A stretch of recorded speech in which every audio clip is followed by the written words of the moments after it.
So, obviously, as you can see, my thoughts on Detroit Becoming Human.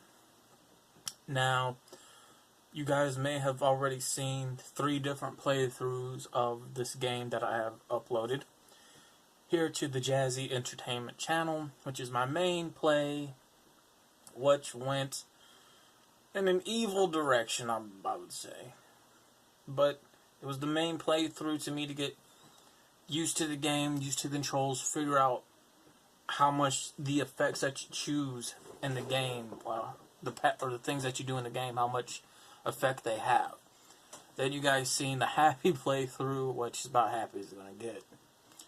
Then you guys seen the evil playthrough that I done. Then I did an off-screen playthrough by myself, no recording, and there are really a lot of different things in this game that truly affect the story and the path of your characters. And there are there are cutscenes that are hard to get that really do make an impact in the game through the characters' journey and their development. Now, overall, the game is good. I like the story. I like the graphics. The controls are a bit nah, but the story, the graphics, and just, us, the players, being able to control our choices in the game, how the game will go, is amazing. Not everyone's playthrough is going to be the same, and that's the best thing about it. Getting a game like that with, like when your choices actually affect the game itself is really good. It's kind of like it reminds me of Until Dawn, because your choices in that game does affect the paths of the characters. Yeah, you have Telltale games. Now, one thing I have noticed about some of the Telltale games, a lot of people say, well, their choices really don't affect that game that much. Well, try playing it off through one day, and then, because I say that because it seems like when you play a game off screen with choices, you're going to pick choices that you missed before several times, and you're going to get a different reaction. You're going to get a different effect that will cause your character to do something. I'm talking about from when they re-released Season 1 and 2 for the PS4. Then you have, when I'm talking about Season 1 and 2, I'm talking about The Walking Dead, of course. And then you had Season 3. Now, I do want to get Season 4, but I'm going to wait for that to get a bit cheaper before I buy it on hard copy, because I'm not spending $70, I don't have it. Then you had the Batman Telltale games. Again, playing it off screen, you're going to notice these other choices that you, as the player, have never noticed before, and you're going to see an actual impact in the choice that you make. And that's one of the best things about these games, that it's really great. With Detroit Becoming Human, what I really want to talk about, as you see, whatever the title of this video may be, it may be called the original script. Now, I'm speculating on this, but the feeling that I get from Detroit Becoming Human, that the original script, before it was redone, I guess, to have different choices, as we all know, through each character, you get the feeling of what their real journey is supposed to be. If we didn't have these choices in this game that would affect each character, each player's walk through the game, So, we start off with Connor. Now, I'm going to start with Connor, because we do start off with Connor. Now, we all know with Connor, can be a good, bad, or evil character. And he can get killed in the last part. Well, he can't get killed, because you do get the sense that he is one, if not the main character, that's supposed to be focused on. What I get from his original journey, what it's supposed to be, is him doubting himself, doubting humanity, doubting Android, him actually becoming deviant, him making these choices to find out who he is and why all this is happening. And we get to Kamski, when we meet Kamski, because what they're pointing out with Kamski, and I'm going to get to Kamski a bit later, but they're pointing out something with Kamski. I don't know if people caught it, but they're pointing stuff out. But we do know in the end, Connor, if you choose Connor to become deviant and you want things to go right, him and Hank become friends, because there's a cut scene,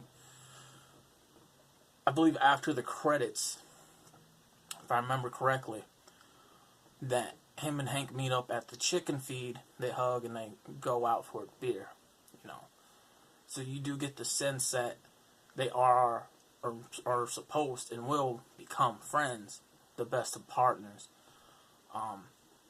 Connor being human, but they point out something else, not just with Connor, but Hank, because he knows something.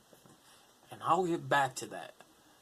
Going a bit more into that, the next character, we get is Kara. And you guys need to pay attention to the beginning of the game, because there's a woman and a child in a picture.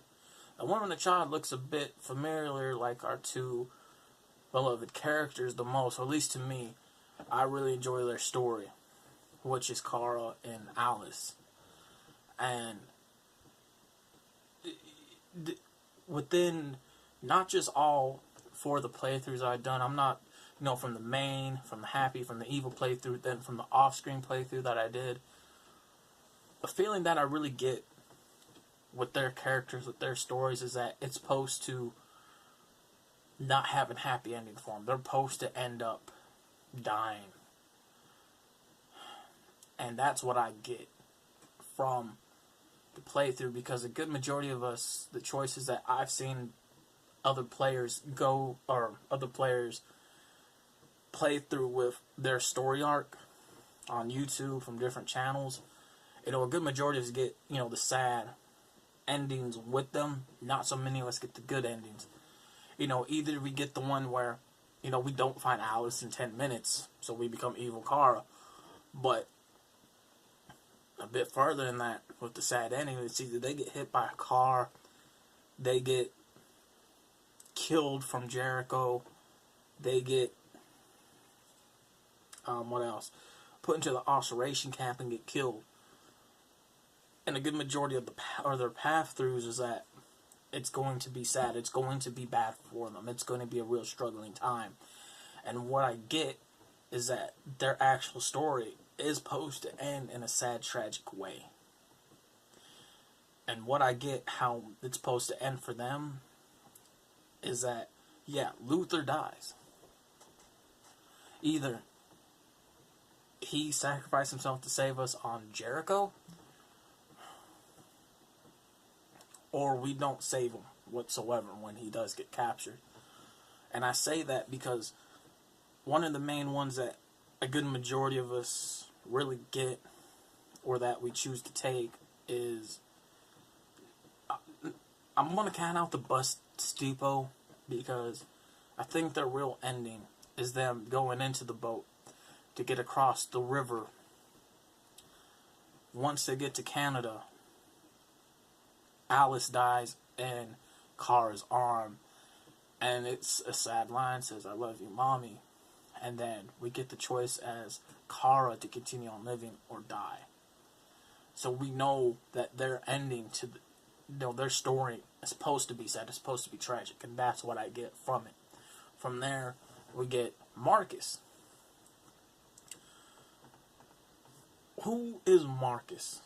Who is Marcus modeled after? And then we'll go back to that, because that's a real big mystery.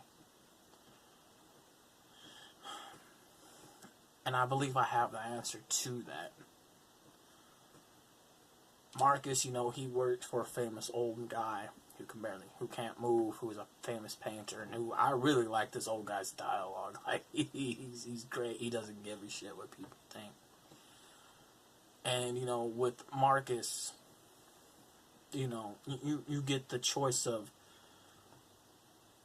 his experience with humans and society. There's going to be bad, which for him to turn evil, or him not to go down that path, but to say, you know what, there still can be hope to him to become good.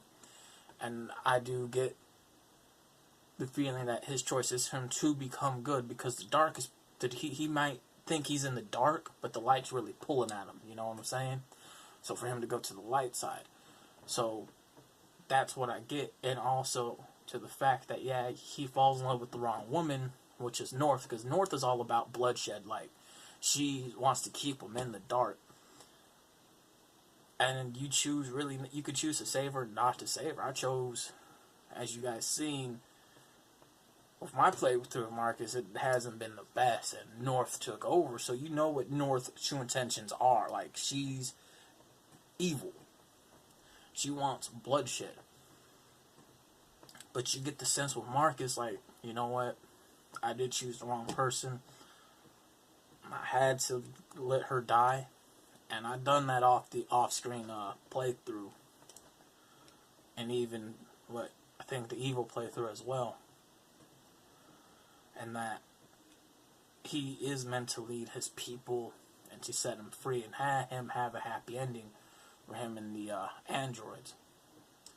So that's the sense that I get. And also the old man, if you choose the right words, like, he doesn't die in his bed when you see him on his deathbed. Now, he dies two different ways. Now, if you choose not to punch his son, then the old man dies of, they say dies of in his sleep, but he really died of a broken heart, for not saying Marcus. But if you choose to punch his son and you choose the right sentences, the old man still lives at the end of the game, because he took a nap. He was happy that Marcus made the right choices.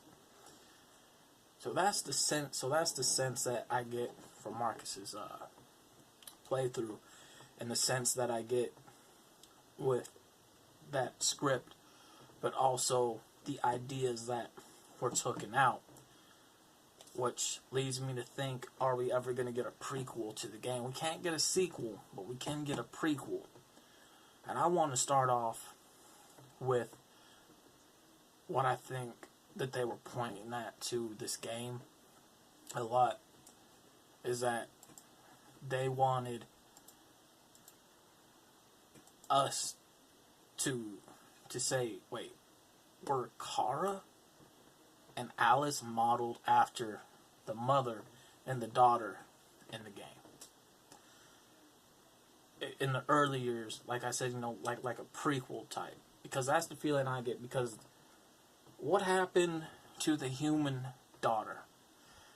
We have a sense that the father actually killed the daughter.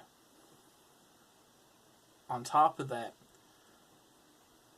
I have a feeling Kamsky modeled certain people off.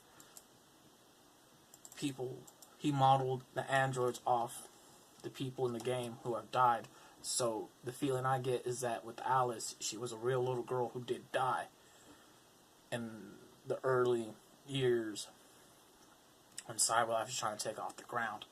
Alice was modeled, no, not Alice, Kara was modeled off the actual mother in the game. And going from there, you get that Hank knows Connor was once a real person, because he's modeled after, and I do believe Connor was modeled after a real partner of Hank's who died in the line of duty, doing his job and also making Hank proud, and sacrificed his life trying to stop a bad person to save Hank's life. That's the feeling that I got. Going in from there, we get the feeling that Marcus is actually RA9 in some way. As in, he doesn't remember being RA9. He doesn't remember being the first awoke. But they talk about him leading his people. So what if Marcus was actually AR9 in the early life of the androids who did awoke and who did lead a small group of people who were never found? Now, this is where I get into Kamsky. How would Kamsky know where Jericho is? How would Kamsky know about AR9? how would Kamsky know about a war and there being a virus? What I get is that Kamsky is supposed to be the villain of the game. He gives off the persona, the feeling of him being a villain, him being a bad guy. That you get that he was the one who done this virus. Because if you play through Connor's playthrough the right way, you know that Amanda wants to use Connor to kill the leader of the Deviants and also kill Connor and have him be took over as somebody evil. And who did Kamsky model his teacher after? The real life Amanda. So Kamsky knows Marcus was the original AR-9 who led a small group of people, because he's the one that put the virus in AR-9 for him to become awoke and led a small group of people that no one could find on that ship. And that was never answered. That was never fully even explored, because Kamsky knew where Jericho was the entire time. And this was his plan from the beginning for intelligent life as an android taking over the world. To me, he's the real villain and the mastermind behind all of it. And again, if you guys go through and replay that game again on screen and pick choices that you never noticed before because you were doing a playthrough recording it, you would see different effects, and you would see what I'm talking about with Kamsky. So, and one thing I would like to see from a prequel game is exactly what I explained. Us getting the stages of course, the atmosphere and the climate changing, going through killing off the real life animals, because you know all the animals got replaced with android animals. I also get the feeling that human life was dying off and that Kamsky created android life, but he had a deviant scheme from the get-go, so he picked certain people in the game who were actually real people who died to model them after. So I would like to see the real Connor, Hank's partner before Hank became a detective. I would like to see the real Alice and the real Kara, how Alice actually died, going into how Kara really left her husband and what drove him to doing drugs, going into seeing actual AR-9 be the real model of who Marcus is. To say, whoa, AR-9 was Marcus? That proves it right there. And of course, Kamsky's scheme from the get-go, him sending out a virus to these androids, having them become deviant so he can get an early rough draft plan of he wants to take the world with robots. And maybe he might be an android in a way himself. You know, who knows? Like, kind of like Dr. Gero off Dragon Ball Z, like he was like human before, and he experimented on his own self, you know, something like that.